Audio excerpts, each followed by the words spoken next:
신약성경 사도행전 20장 17절에서 24절 말씀, 우리 다 같이 한 목소리로 함께 읽도록 하겠습니다.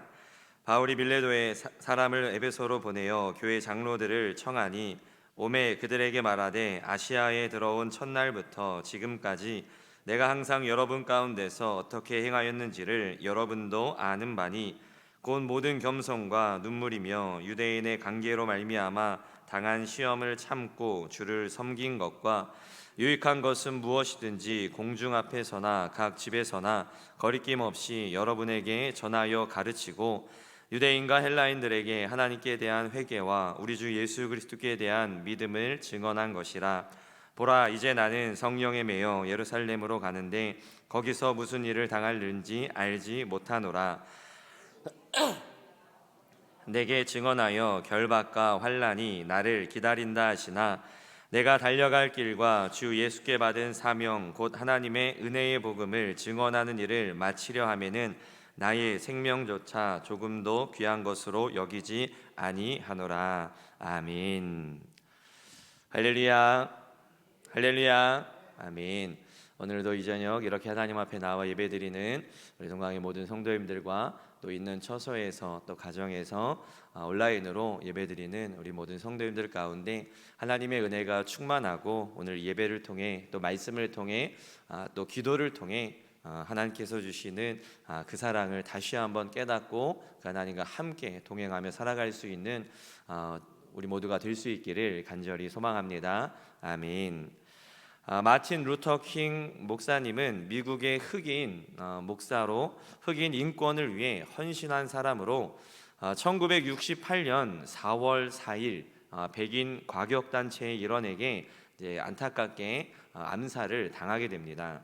마틴 루터 킹 목사님이 암살 당하기 전 바로 2달 전인 2월 4일, 그러니까 1968년 2월 4일에 마치 자신의 죽음을 예견이라도 한 듯한 그러한 설교를 한 내용이 있습니다.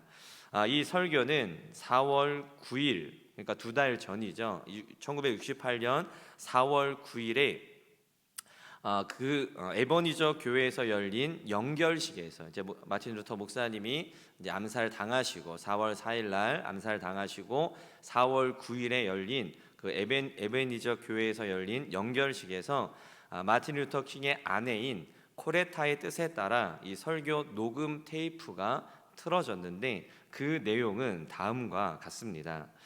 저는 가끔 저의 죽음에 대해 생각합니다. 그리고 저의 장례식을 그려봅니다. 만약에 여러분 중에 누가 혹시 저의 장례식에 계시다면 부디 길게 하지 말아 주십시오. 또 저의 장례식 조사도 짧게 해달라고 부탁해 주십시오. 그리고 조사를 하는 사람에게 제가 노벨 평화상을 탄 사람이라는 것을 말하지 말라고 부탁해 주십시오. 또 제가 그 외에도 여러 표창과 상을 받았다는 것을 말하지 않게 해 주십시오. 그것은 중요한 것이 아니기 때문입니다. 다만 다른 사람들을 섬기는 일에 삶을 바치려고 노력했다고 말해 준다면 감사하겠습니다. 사람들을 사랑하려고 노력했고 굶주린 사람을 먹이려고 했으며 헐벗은 사람에게 옷을 입혀주려고 애썼으며 감옥에 있는 사람들을 방문하려고 노력했고 인류를 사랑하여 봉사하려고 힘썼던 사람이라고 말해주시면 감사하겠습니다. 저는 남기고 갈 재물도 없습니다. 또 제 인생에서는 화려하고 사치스러운 것들을 남기고 갈 만한 것이 아무것도 없습니다. 다만 헌신된 생애를 남기기를 원합니다 라고 그 설교 중에 이렇게 말씀을 전했다고 합니다. 마틴 루터 킹 목사님은 헌신된 삶을 살았는데 예수님께서 모든 사람들을 동일하게 대하시고 차별하지 않은 것처럼 인종차별을 심하게 받고 있는 흑인들의 인권을 위해 헌신하였고 또 백인들로 받는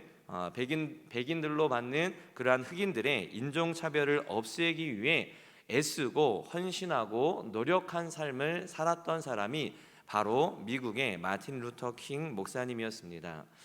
원래 이름이 마틴 루터 킹이 아니었지만 이제 그 종교 개혁자인 마틴 루터의 너무나도 이제 감명을 받아서 이제 그 이름을 마틴 루터라고 이제 바꿨다라는 그러한 이야기도 있습니다. 어찌 됐든 이 마틴 루터 킹은 자신과 같은 흑인들을 위한 삶, 그 당시에 너무나도 핍박받고 고난받고 또 차별을 받고 있었던 그 흑인들을 위해서 헌신된 삶을 살았던 사람이었고, 이 루터킹 목사님의 사명, 하나님께서 주신 그 사명은 흑인들을 위한 사역과 헌신이었던 것 같습니다. 마찬가지로 오늘 본문에 나오고 있는 바울도 예수 그리스도를 위해 헌신된 삶을 살았던 인물이죠. 주님께서 주신 사명을 감당하기 위해 자신의 모든 것을 들여 헌신한 사람이 바로 바울이었습니다.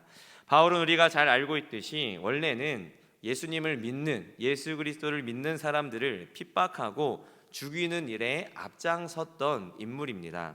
학식이 많은 자로 가말리엘 문화에서 배웠고, 바리새인이요 길리기아 다소 출신, 그러니까 큰 도시 출신이었고, 로마 시민권도 가진 사람이었는데 그 로마 시민권을 돈 주고 산 것이 아니라 태어날 때부터 받은 로마 시민권이었습니다.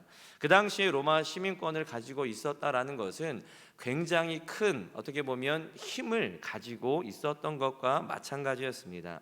이처럼 바울은 어느 것 하나 빠지지 않는 그러한 능력과 배움을 가지고 있었던, 그러한 배경을 가지고 있었던 사람이 바로 바울이라는 인물이죠.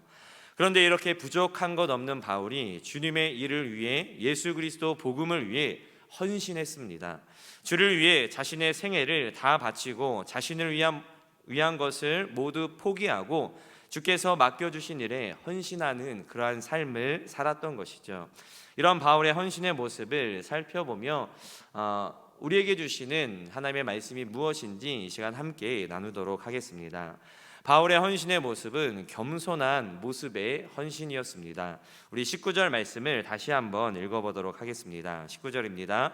곧 모든 겸손과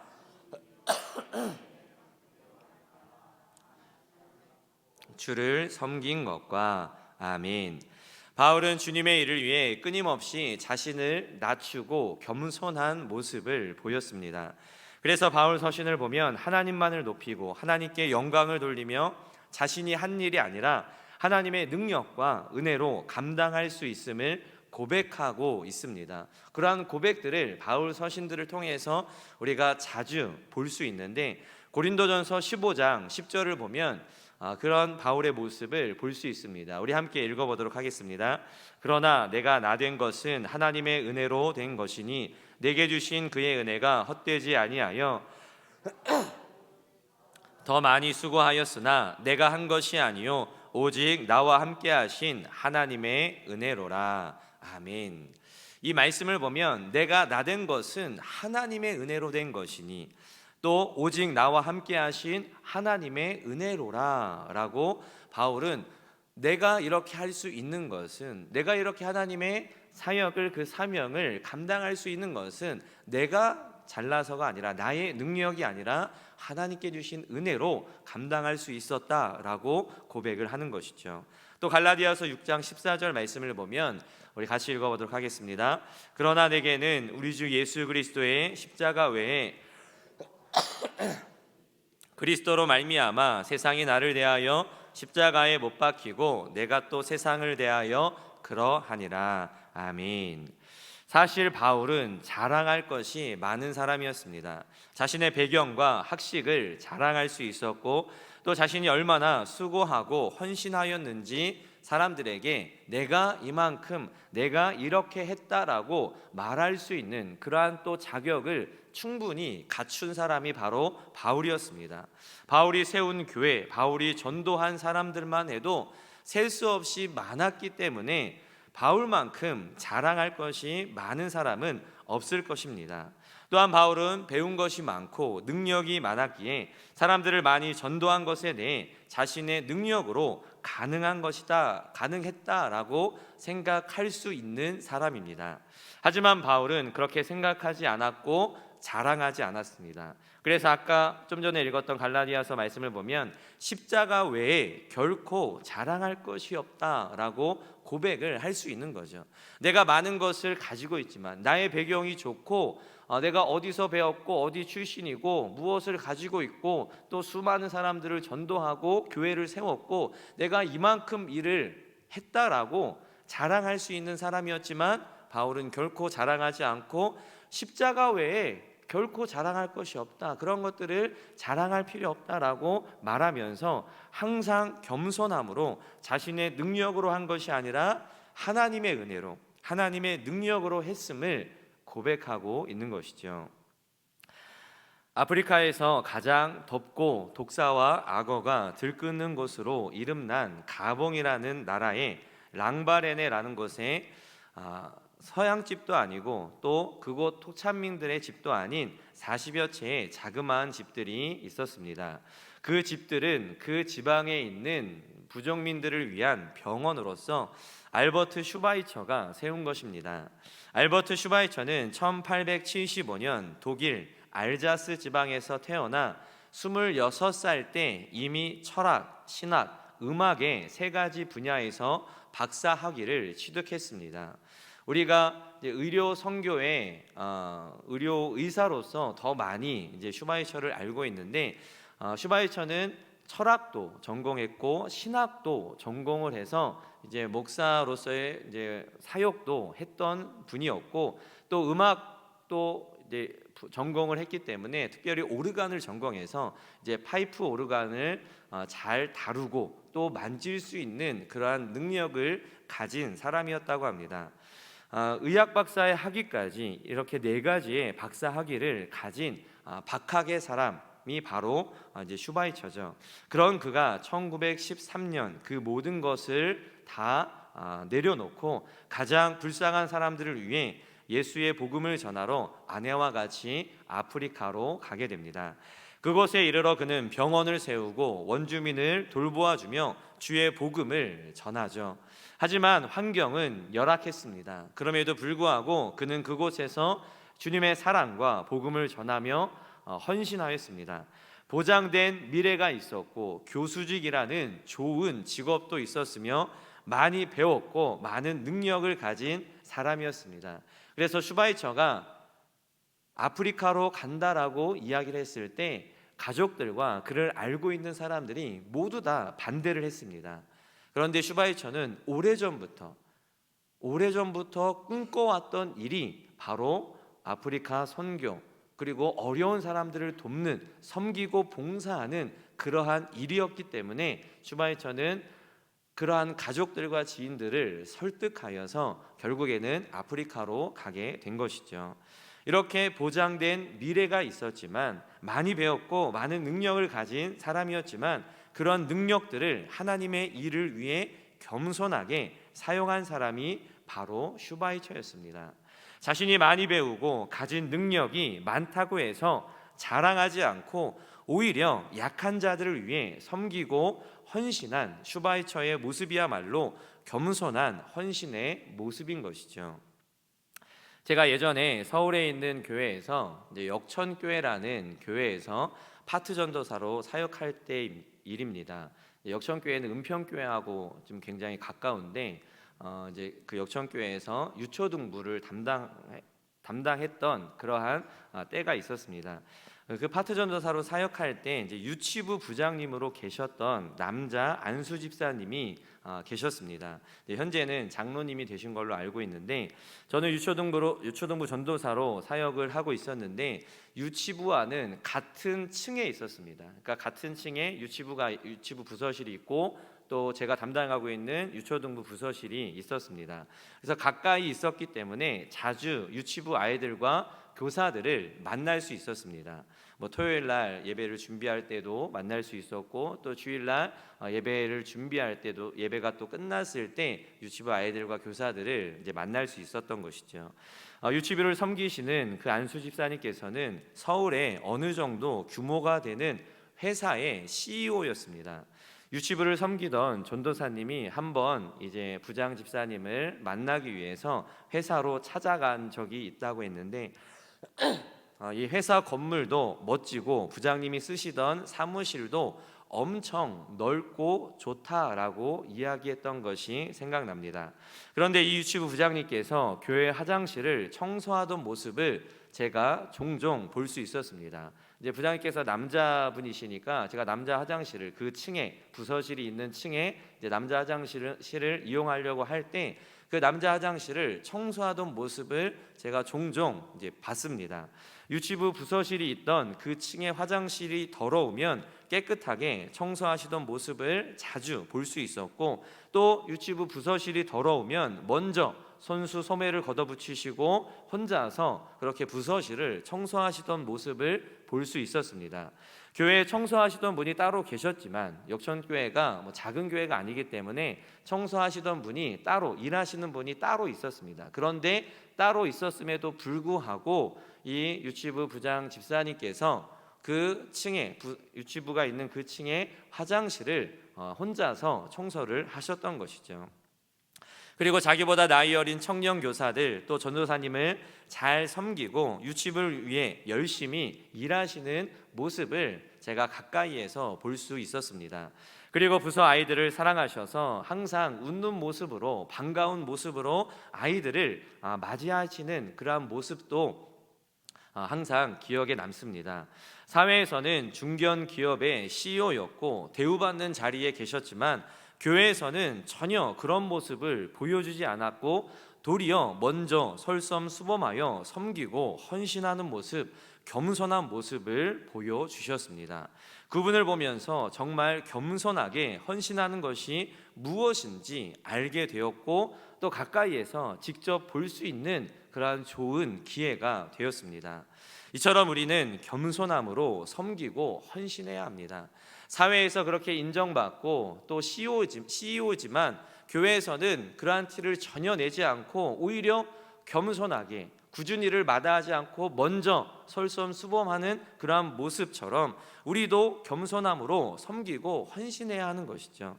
하나님의 일을 감당할 때 나를 자랑하고 나를 드러내는 것이 아니라 바울처럼 자신을 부정하고 하나님만을 높이며 내가 한 것이 아니라 모든 것이 하나님의 은혜이고 내가 자랑할 것이 있는 것이 아니라 오직 예수 그리스도 그 복음, 그 십자가만 자랑하는 그러한 모습, 하나님만을 높이며 자랑할 수 있는 모습이 우리의 모습이 되어야 한다는 사실을 오늘 이 말씀을 통해 또 바울의 모습을 통해 우리가 알 수가 있습니다. 어떠한 사람들은 모든 일이 다 자신의 능력 때문에 내가 잘나서 된 것이라고 생각하는 사람들이 있습니다. 또 교회에서 어떤 분들은 내가 이만큼 했는데, 내가 이렇게 하는데 하면서 자기가 한 것을 자랑하고 그렇게 이야기하는 분들을 볼 수 있습니다. 하지만 자랑은 사람들에게 은혜가 되지 못합니다. 또한 하나님이 기뻐하지 않습니다. 그렇기 때문에 우리는 바울처럼 또 슈바이처처럼 하나님을 위해, 하나님의 일을 위해 또 삶의 자리에서 겸손하게 헌신하며 섬길 수 있는 저와 여러분들이 되어야 합니다. 오늘 이 말씀을 통해 바울처럼 겸손한 모습으로 어느 자리에 있든지 그 자리에서 묵묵하게 성실하게 겸손하게 맡겨진 일에 최선을 다할 수 있는 저와 여러분들이 될 수 있기를, 헌신할 수 있는 우리 동강교회 성도들이 될 수 있기를 간절히 소망합니다. 또한 바울의 헌신의 모습은 어려움과 핍박을 마다하지 않는 헌신의 모습이었고 헌신의 삶이었습니다. 우리 23절 말씀을 다시 한번 읽어보도록 하겠습니다. 오직 성령이 결박과 환난이 나를 기다린다 하시나. 아멘. 바울은 어떤 어려움과 핍박, 고난이 있어도 굴하지 않고 헌신했던 사람입니다. 본문은 바울이 3차 전도여행을 마치고 예루살렘으로 올라가는 길에 밀레도 섬에서 에베소 장로들을 초청하여 마지막 말씀을 전하는 장면이 오늘 우리가 읽은 본문 말씀입니다. 그런데 예루살렘으로 가면 바울에게 어려움이 있을 것이라는 것을 많은 사람들을 통해 또 성령을 통해 알게 하셨는데 사도행전 21장 4절을 보면 제자들을 찾아 거기서 이레를 머물더니 그 제자들이 성령의 감동으로 바울더러 예루살렘에 들어가지 말라 하더라라고 나와 있는 것처럼 제자들이 성령의 감동으로 이제 바울에게 예루살렘에 들어가지 말라, 그곳에 가면 어려움이 있을 것이다라고 알려주죠. 또 사도행전 21장 11절에서 12절 말씀을 보면 우리 같이 한번 읽어보도록 하겠습니다. 우리에게 와서 바울의 띠를 가져다가 자기 수적을 잡아매고 말하기를 이같이 이 띠 임자를 결박하여 이방인의 손에 우리가 그 말을 듣고 그곳 사람들과 더불어 바울에게 예루살렘으로 올라가지 말라 권하니. 아멘. 이렇게 제자들과 또 선지자가 바울에게 큰 어려움이 있을 것을 알려줍니다. 그리고 바울 자신도 그런 어려움이 있을 것이라는 것을 알고 있었죠. 그래서 오늘 우리가 읽은 23절에 보면 성령이 각 사람을 통해 증언하고 있다라는 사실을 바울이 이제 이야기를 하는 것을 볼 수 있습니다. 그렇지만 바울은 그러한 어려움과 핍박과 고난이 있다 할지라도 자신의 헌신과 사역을 중단할 생각이 없었습니다. 바울의 삶을 보면 어려움이 있어도 고난이 있어도 계속해서 하나님의 일을 위해 헌신하는 모습을 보였습니다. 바울도 알고 있었어요. 그것이 또한 성령님께서 제자들을 통해 선지자들을 통해 예루살렘으로 가면 어려움이 있을 것이다, 이렇게 이 띠 임자가 이렇게 결박을 당한 것처럼 결박을 당할 것이다 라는 사실을 알고 있었습니다. 그것이 사람의 말이 아니라 성령님께서 알려주신 것이고 미리 바울에게 말씀해 주신 것이었어요. 그런데 바울은 그러한 어려움이 있을 것임을 알았지만 그럼에도 불구하고 자신의 사명, 자신의 사역을 포기하지 않았다라는 거예요. 자신의 사명이 무엇입니까? 이방인의 전도를 위해, 이방인의 선교를 위해 나가는 것이었어요. 로마로 가는 것이었어요. 로마에 가서 복음을 전하는 것이었습니다. 그것을 분명히 알고 있었기 때문에 바울은 그러한 핍박과 고난과 어려움이 있다 할지라도 자신의 사명을, 그 하나님의 일을 위한 헌신을 포기하지 않았던 것이죠. 그리고 고난이 있어도 계속해서 하나님의 일을 위해 헌신하는 모습을 보여준 거예요. 그래서 고린도후서 11장 23절에서 27절 말씀을 보면 우리 같이 한번 읽어보도록 하겠습니다.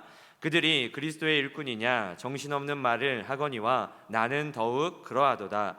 내가 수고를 넘치도록 하고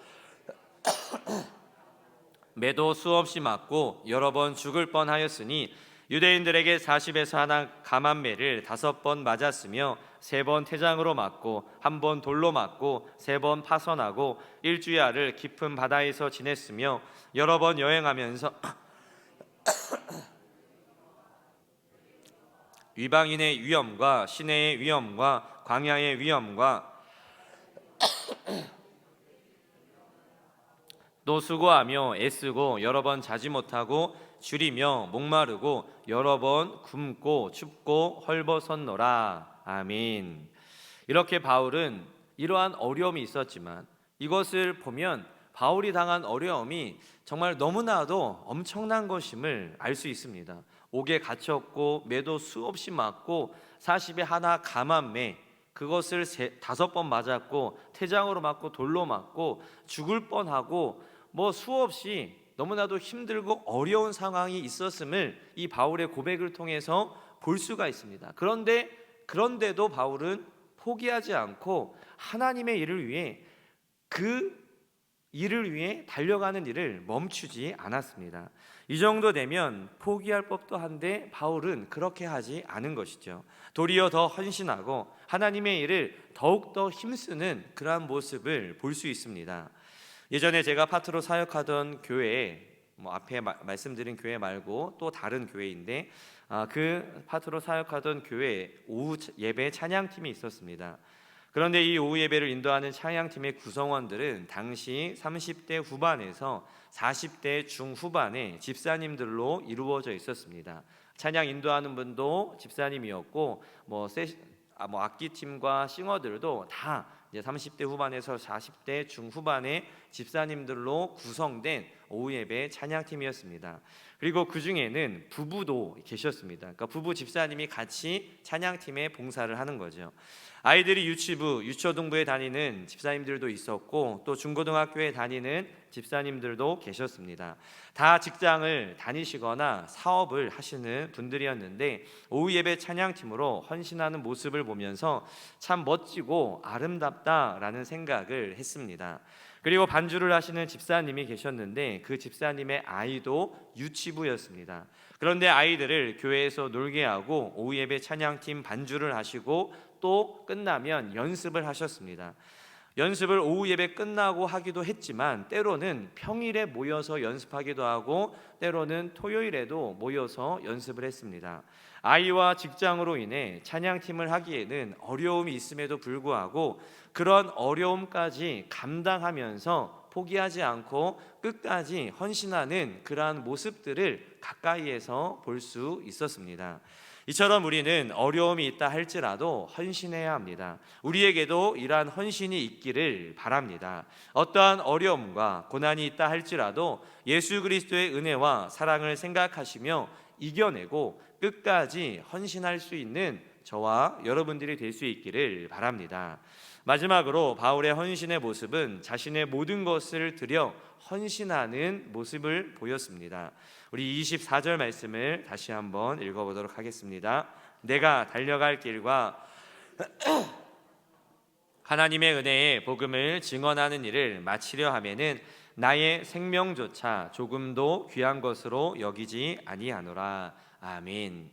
바울은 자신의 삶을 온전히 헌신하기로 한 사람이었습니다. 그래서 예루살렘에 들어갈 때 거기서 큰 어려움이 있고 또 자신의 목숨까지 어떻게 될지 모르는 그러한 상황을 앞두고 있음에도 두려워하지 않고 자신의 목숨도 귀한 것으로 생각하지 않는 그러한 각오, 그러한 헌신이 바울에게 있었던 것이죠. 이처럼 바울은 자신의 모든 것을 또 자신의 평생을 들여 주님의 일에 헌신하는 삶을 살았습니다. 그런데 이렇게 헌신한 사람이 또 있습니다. 바로 언더우드 선교사입니다. 우리가 잘 알고 있는 너무나도 유명한 한 번쯤 들어본 그 언더우드 선교사이죠. 언더우드 선교사는 뉴욕 대학에서 4년간 학업을 우수한 성적으로 졸업했고 다시 신학교에 입학하여서 공부를 한 후 졸업하고 목사 안수를 받고 인도 선교의 뜻을 두고 1년간 의학과 인도어를 공부했습니다.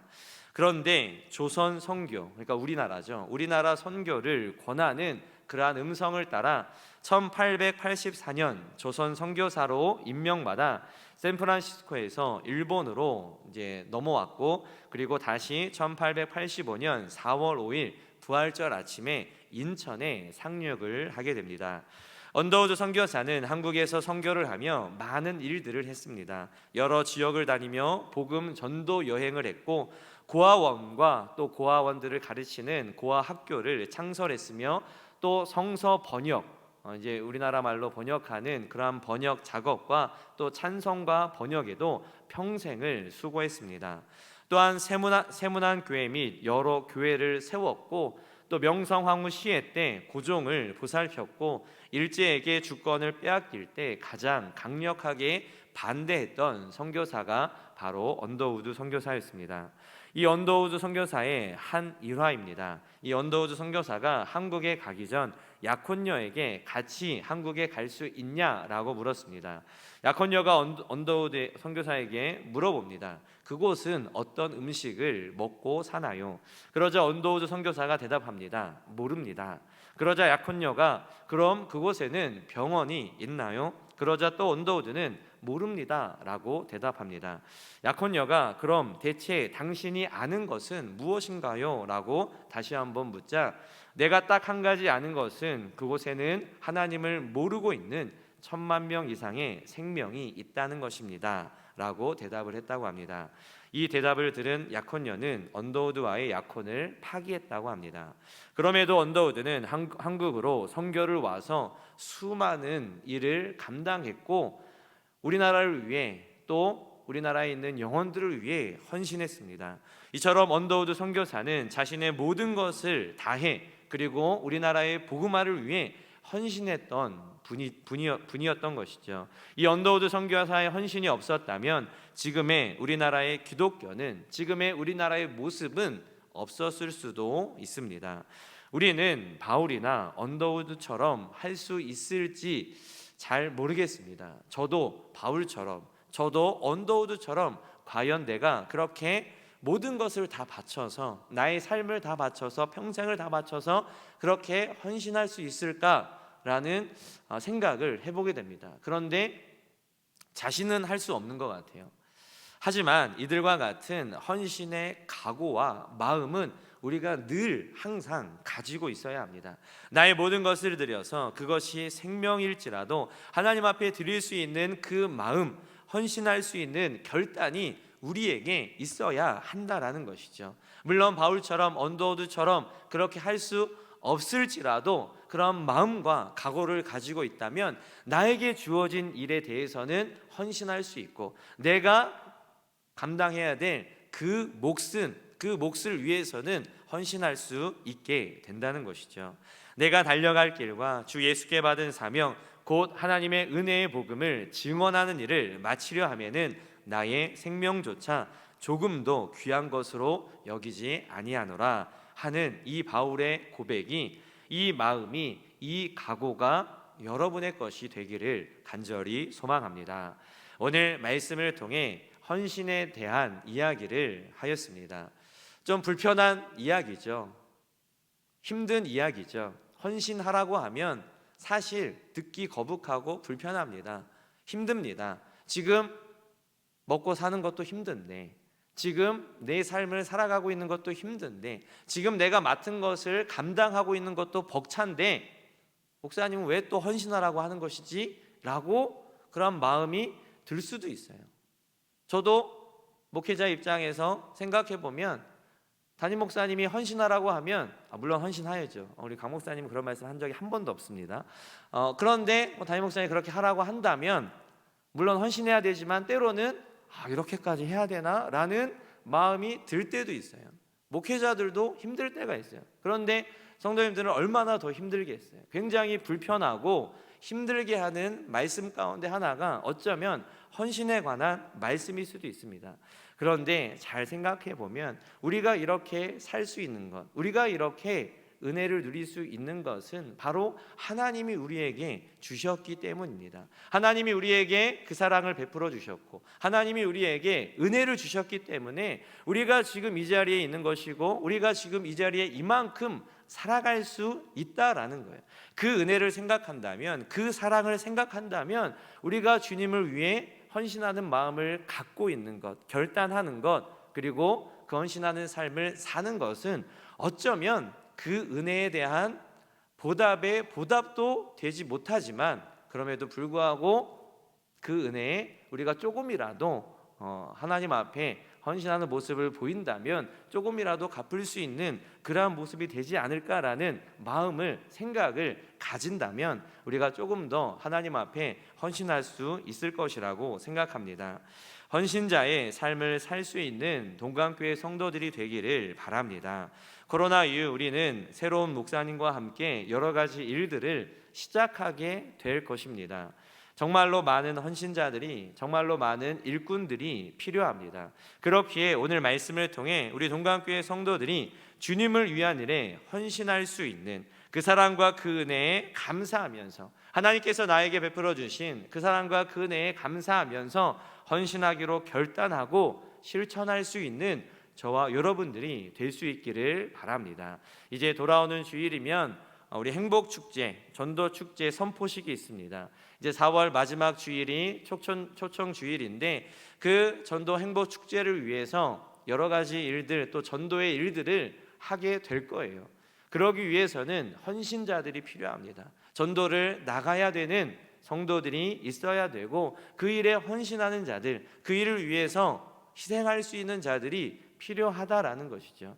그럴 때 우리가 오늘 이 말씀을 기억하면서 하나님이 나에게 주신 그 사랑과 그 은혜를 감사하면서 그 하나님의 일에 조금이라도 더 보탬이 되고 도움이 되고 헌신할 수 있는 우리 동강교회 성도들이 되어서 하나님의 영광을 나타내고 또 그 일을 통해 부어주시는 하나님의 놀라운 은혜를 경험할 수 있는, 내가 하나님의 일을 할 때 하나님께서 나의 가정을, 나의 사업을, 나의 직장을 책임져 주신다는, 은혜 주신다는, 이끌어 주신다는 그러한 믿음을 가지고 주님의 일에 더욱더 힘쓸 수 있는 저와 여러분들이 되고 우리 동강교회가 될 수 있기를 간절히 소망합니다. 기도하겠습니다.